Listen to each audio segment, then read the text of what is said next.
도도의 작은 서재입니다.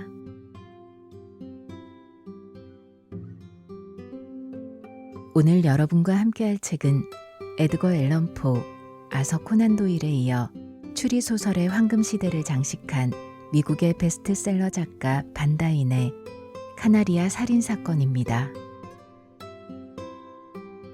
늘씬한 금발에 핑크빛 감도는 새하얀 살결, 브로드웨이의 아름답고 요염한 무희 카나리아가 어느 날 밤 밀실에서 살해됩니다. 용의자는 4명. 모피 수입상 매닉스와 정신과 의사 린드 퀘스트, 도박사 찰즈 클리버, 그리고 사업가 스포츠 우드. 모두 알리바이가 있지만 모든 알리바이에는 허점이 있고 현장의 증거는 범인을 지목하지만 결정적 증거 또한 하나도 없습니다. 탐정 번스는 용의자 4명을 불러놓고 포커 게임을 통해 범인을 지목합니다. 현장의 증거가 아닌 심리적 탐정법을 구사한 반다인 최고의 베스트셀러.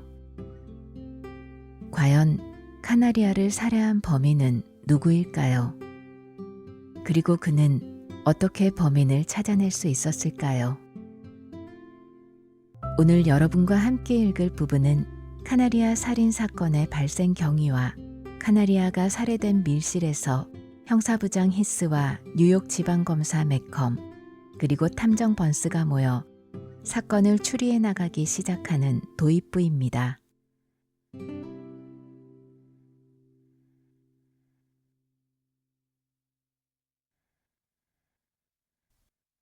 카나리아 살인사건. 반다인 지음, 안동민 옮김, 동서문화사. 카나리아.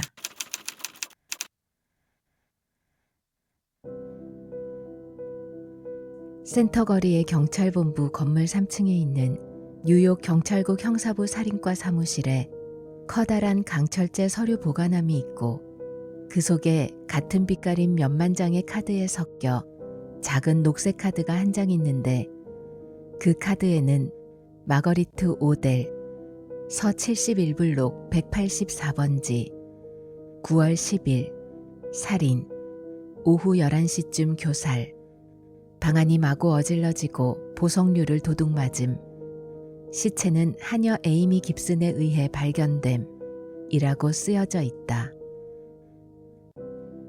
이렇듯 평범한 몇 마디 말로 이 나라 경찰사상 가장 놀라운 범죄 가운데 하나가 아무런 꾸밈도 없이 기록되어 있다.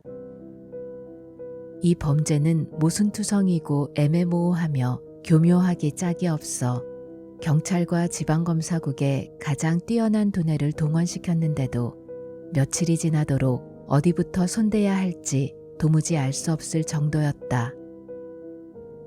어느 방향으로 수사의 선을 잡든 마거리트 오델이 죽음당할 까닭이 있을 리 없다는 결론에 이른 것이었다. 그러나 비단을 씌운 거실의 커다란 침대 겸용 긴 의자 위에 쓰러진 여자의 교살 시체는 그 괴상한 결론이 거짓임을 가리키고 있었다.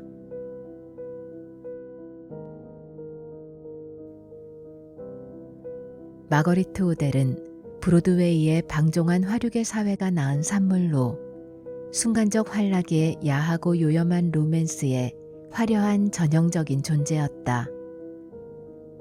그녀는 죽기 전 2년 가까이 동안 뉴욕의 밤 생활에서 많은 사람의 눈길을 끌었으며 어떤 뜻에서는 가장 인기 있는 사람이었다. 그녀가 유명해진 까닭 가운데 하나는 그 정체를 알 수 없는 한 사람인가 두 사람의 유력자와 벌인 전설적인 정사소문이 유럽에서 밀려오는 파도를 타고 들어와 퍼졌기 때문이다. 그녀의 용모는 그런 좀 미심쩍은 소문으로 떨쳐진 그녀의 명성을 유지시켜주는데 힘이 되었다. 억세 보이고 좀 야하지만 아름다운 것만은 사실이었다. 나는 어느 날 밤 그녀가 앤틀러즈 클럽에서 춤추는 모습을 본 적이 있다.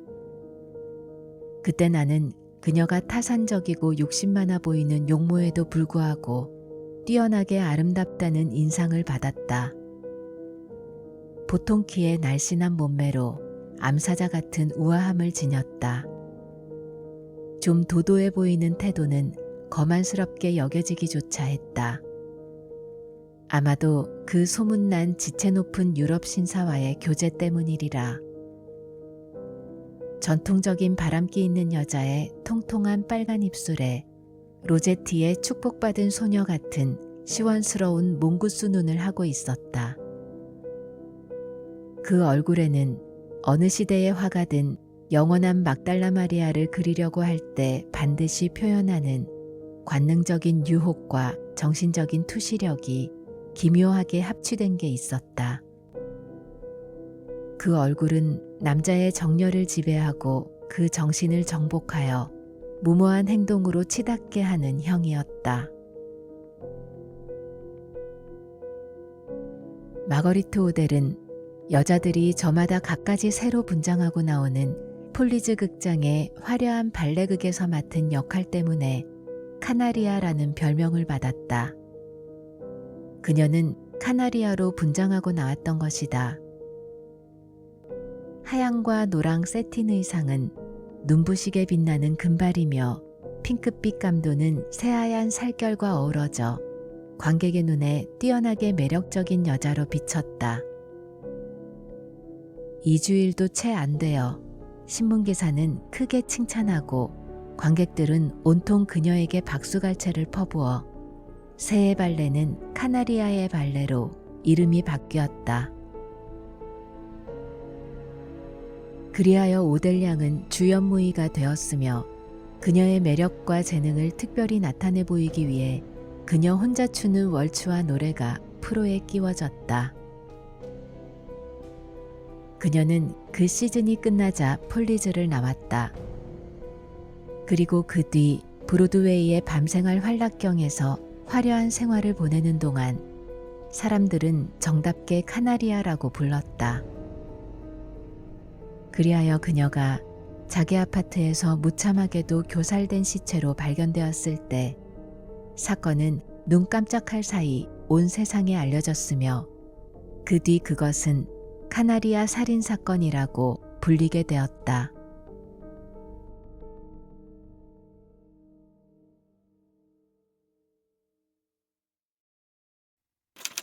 살인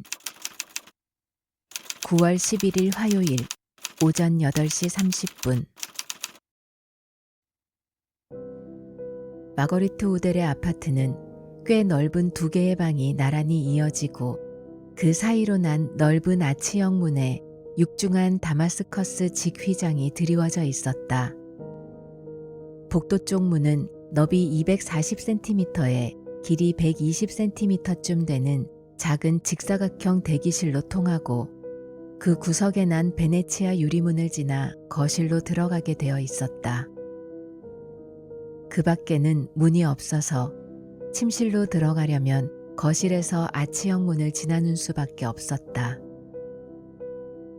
거실 왼쪽의 벽난로 앞에 화려한 비단이 씌워진 커다란 긴 의자와 그 뒤쪽으로 아름다운 무늬를 새긴 기다란 서재용 테이블이 놓여 있었다. 벽난로 오른쪽 구석에는 다리가 긴 책상과 모조가죽으로 만들어진 네모난 휴지통이 있었으며 왼쪽에는 내가 지금까지 본 것 가운데 가장 아름다운 부울풍 장롱이 놓여 있었다. 침실에는 서랍 달린 옷장과 화장대와 금박을 입힌 의자가 몇 개 있었다. 아파트 전체가 연약하고 덧없는 카나리아와 아주 잘 어울리는 것 같았다.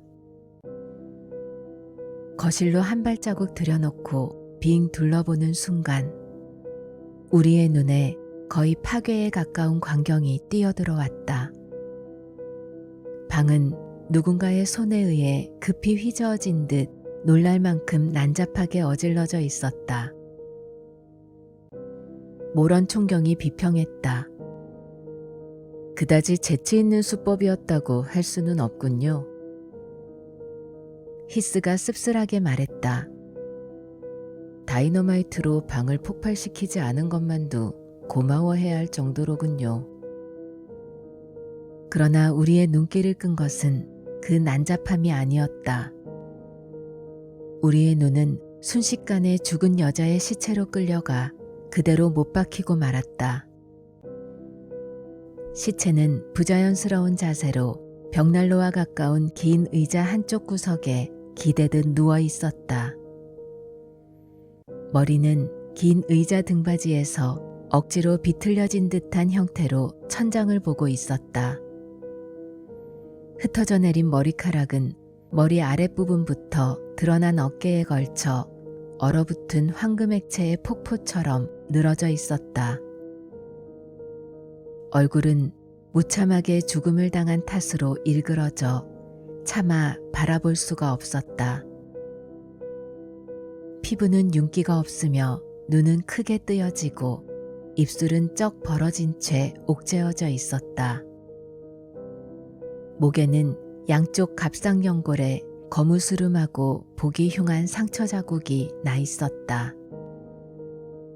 그녀는 크림빛 시폰 위에 얇은 검정 레이스 야회복 차림이었으며 화려한 단비털 장식이 달린 금실로 짠 야회용 케이프가 긴 의자 팔걸이 위에 내던져져 있었다. 그녀가 교살범과 보람없는 격투를 벌인 흔적이 여기저기 남아 있었다. 머리카락이 엉망으로 흩어진 데다 야회복 한쪽 어깨끈이 끊어졌으며 가슴을 가린 아름다운 레이스가 크게 찢겨지고 가슴을 장식한 작은 난초조아는 뜯기어 무릎 위에 짓이겨져 있었다. 오른쪽 무릎으로 덮쳐오는 적의 숨막히는 억센 손길에서 벗어나려고 몸부림친 듯 공단 슬리퍼 한쪽이 벗겨져 긴 의자 안쪽에 나동그라져 있었다. 구부러진 손가락은 죽음에 항복하는 순간을 맞아 손에서 힘이 빠질 때까지 힘껏 살인범의 손목을 붙잡고 있었음에 틀림없었다. 이 비참한 시체 앞에서 우리를 덮쳐누른 공포의 긴장감을 히스 부장의 침착하고 사무적인 목소리가 풀어주었다. 메컨 검사님, 보시다시피 그녀가 이 긴 의자 구석에 앉아 있을 때 누군가가 갑자기 뒤에서 달려들어 목을 쥘 것이 틀림없습니다. 매컴은 고개를 끄덕였다. 이처럼 쉽게 그녀를 묵졸라 죽인 것으로 보아 꽤 힘센 녀석이었을 거요. 우리는 죽은 여자의 처참한 시체로부터 떨어져 방 한가운데로 자리를 옮겼다.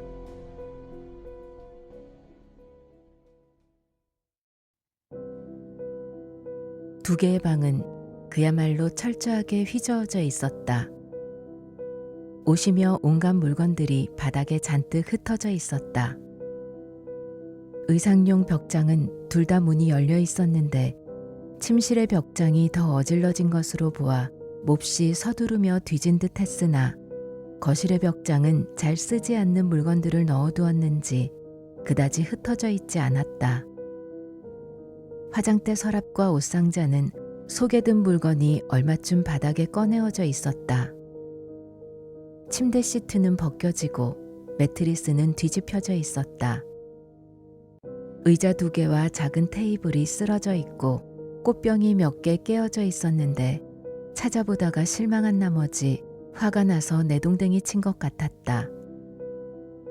마리 앙투아네트 거울도 깨져 있었다. 책상 서랍이 열려지고 정리 선반 위의 것이 깡그리 쏟아져 나와 바닥에 산더미처럼 쌓아 올려졌다. 활짝 열어젖혀진 부울풍 장롱 속에 든 물건도 책상 서랍과 마찬가지로 모두 뒤죽박죽이었다. 서재용 테이블 한쪽 가에 놓여 있던 청동과 사기로 만들어진 전기 스탠드는 옆으로 쓰러지고 공단갓은 은재 과자 상자 모서리에 다 찢어져 있었다. 어디를 보나 온통 흩어진 가운데에서 두 가지 물건이 특히 내 주의를 끌었다. 하나는 어느 문방구에서나 구할 수 있는 검은 금속재 서류 상자이고, 또 하나는 돌려서 여는 자물쇠가 달린 강철제 보석 상자였다. 이 두 개의 물건 가운데 보석 상자는 곧 시작된 수사 단계에서 기묘하고 불길한 역할을 할 운명에 놓여 있었다. 서류 상자는 텅 빈 채로 서재용 테이블 위에 쓰러진 전기 스탠드 옆에 놓여 있었다. 뚜껑이 열리고 열쇠가 그대로 구멍에 꽂혀 있었다. 방 전체가 손댈 수 없을 만큼 흩어진 북새통 속에서 두드러지게 눈에 띄는 이 상자는 파괴범의 냉정하고도 질서 있는 행동을 가리키는 것 같았다. 이와 달리 보석 상자는 난폭하게 비틀려져 열려 있었다.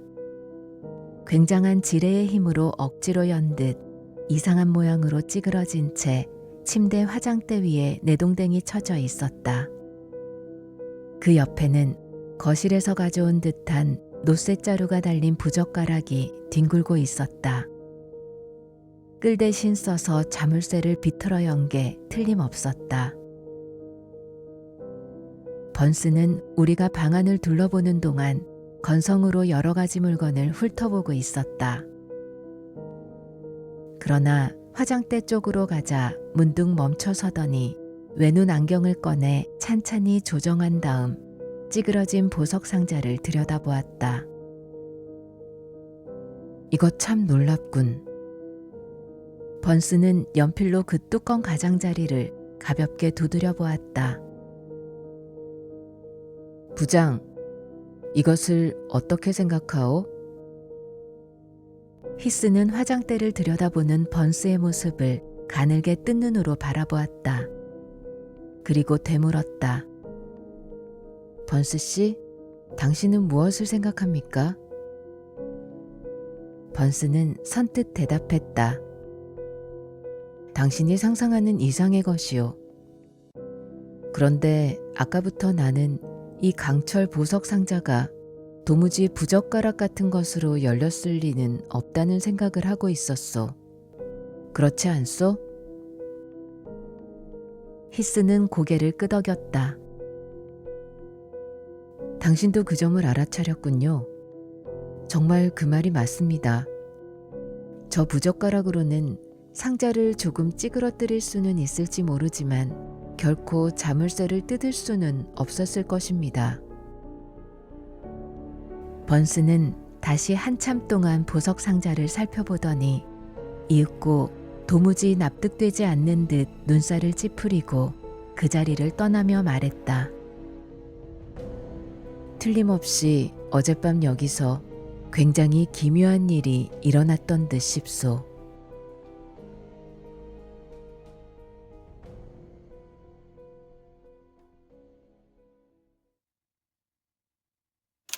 얼굴 없는 살인범.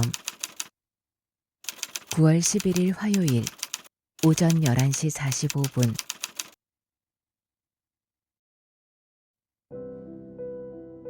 매컴은 창가로가 뒷짐지고 서서 잘 포장된 작은 안뜰을 내려다보았다.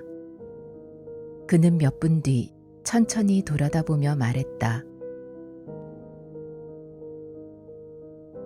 내가 보기에 상황을 요약해보면 다음과 같이 되겠군. 오델량은 어느 정도 사회적 지위가 있는 어떤 남자와 같이 식사하고 나서 연극 관람을 하기로 약속했네. 그 남자가 7시 조금 지나 데리러 왔으므로 두 사람은 함께 나갔다가 11시쯤 돌아왔지. 남자는 그녀와 함께 방으로 들어가 반 시간쯤 있다가 11시 30분에 나와서 전화교환원에게 택시를 불러달라고 부탁했네.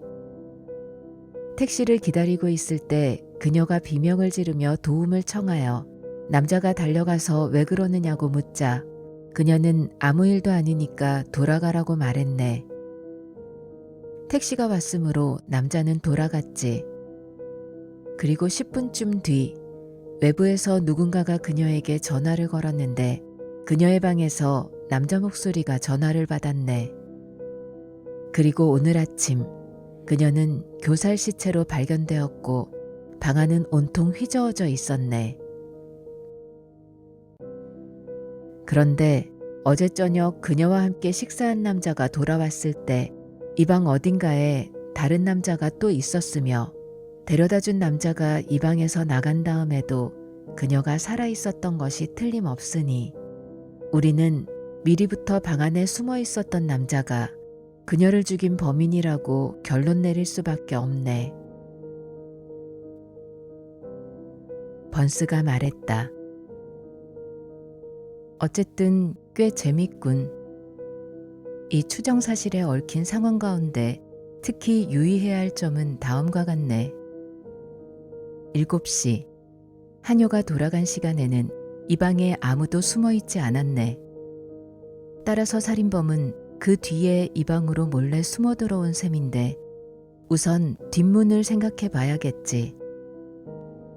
6시. 한효가 돌아가기 1시간 전에 수위는 안으로부터 문에 빗장을 질렀고 두 교환원은 모두 그 가까이 가지 않았다고 강하게 부인하고 있으며 더욱이 부장이 오늘 아침 빗장이 질러 있음을 확인했으니 문에는 밤새도록 빗장이 질러 있었던 것으로 인정해야겠지. 따라서 그 문을 통해 들어온 사람은 없었다는 추정을 내릴 수 있네. 이렇게 되면 범인은 앞문으로 들어왔다고 생각할 수밖에 없네. 그럼 앞문에 대해 생각해 보기로 하세. 어젯밤 10시까지 근무하던 전화교환원은 앞문으로 들어와서 복도를 지나 이 방 앞까지 왔던 사람은 벨을 눌러보고 대답이 없자 곧 다시 나가버린 남자밖에 없었다고 뚜렷이 주장했네. 그리고 10시부터 오늘 아침까지 근무한 또 한 교환원은 아주 뚜렷하게 앞문으로 들어와 교환대 옆을 지나 이 방까지 온 사람은 하나도 없었다고 잘라 말했네. 게다가 이 1층의 창문에는 모두 쇠창살이 끼워져 있고 위층에서는 교환원과 얼굴을 마주치지 않고 복도로 내려올 수 없게 되어 있네. 그러므로 우리는 지금 막다른 골목에 들어선 셈일세. 히스는 머리를 쥐어뜯으며 아주 한심한 듯이 웃었다.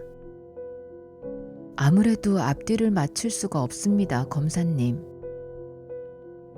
번스가 물었다. 옆방은 어떻소? 문이 좁은 복도 쪽으로 나 있는 방. 2호실이라고 여겨지오만. 히스는 번스를 보며 자기 설명을 잘 들으라는 듯이 말했다. 오늘 아침 맨 먼저 조사해 보았지요. 2호실에는 여자가 혼자 삽니다. 8시쯤 문을 두드려 깨워가지고 방을 수사해 보았는데 아무것도 없었습니다. 그 방도 이곳처럼 교환대 옆을 지나야만 드나들 수 있게 되어 있지요. 그리고 어제 저녁에 그 방을 찾아온 사람도 나간 사람도 없었다고 합니다. 매컴이 우울하게 말했다. 참으로 불가사의한 일이지. 번스가 바로잡았다. 이건 차라리 영적인 일이라고 하는 것이 좋겠네. 사람을 황홀하게 만드는 강령회의 냄새가 나거든. 사실 나는 어떤 영매가 어젯밤에 가까이 서성이며 뭐라고 하면 좋을까? 아주 최고급 화신술을 쓰지 않았을까 하는 의심이 들기 시작했네. 여보게 매컴, 자네는 심령체를 상대로 고발장을 낼 수 있겠나? 히스가 화가 나는 듯 으르렁거렸다. 영매는 지문을 남기지 않습니다. 매컴도 신경질적으로 왔다 갔다 하던 걸음을 멈추고 화난 얼굴로 번스를 보았다. 괘씸한 조화로군. 어쨌든 범인은 어디로든 들어왔다가 역시 어디로든 빠져나갔거든. 뭔가 잘못되어 있네. 한효가 나갈 때 여기에 누가 숨은 것을 몰랐거나 아니면 두 교환원 가운데 누군가가 깜빡 졸다가 못 보고는 감추고 있는지도 모르네. 히스가 거들었다. 아니면 두 사람 가운데 누군가가 거짓말하고 있을지도 모르지요. 번스는 고개를 가로저었다. 저 하녀는 절대적으로 믿을 수 있네. 그리고 누군가가 앞문을 통해 들키지 않고 들어온 것 같은 의심이 조금이라도 든다면 지금 상황으로서는 교환 때의 두 사나이가 맨 먼저 그 점을 인정할 걸세. 그러니 매컴, 자네가 이 사건에서 해야 할 일은 말하자면 하늘나라와 맞붙는 것뿐일세. 하지만 생각 좀 해보게. 자네는 어젯밤 아무도 이 방에 들어올 수 없었고 나갈 수도 없었다는 것을 결정적으로 증명했네. 아니, 법률적으로 실증했다고 말해야겠지. 그리고 자네가 몇 번이나 나에게 말했듯이 법정은 알려져 있거나 또는 의심받고 있는 사실에 입각한 증거에 따라 모든 문제를 결정해야만 하네. 이 사건의 경우에는 현존하는 모든 육체적인 존재에 대해 완전히 알리바이가 증명되었네. 그렇다고 해서 그녀가 스스로 자기 목을 졸라 죽었다고 주장할 수도 없지. 안 그런가? 만일 이것이 독살에 의한 것이었다면 그야 충분히 만족스러울 만한 자살 사건을 자네도 목격하게 되었을 터이지만 말일세. 그녀를 살해한 방문객이 두 손 대신 비소를 쓰지 않은 것은 참으로 크나큰 실수였네.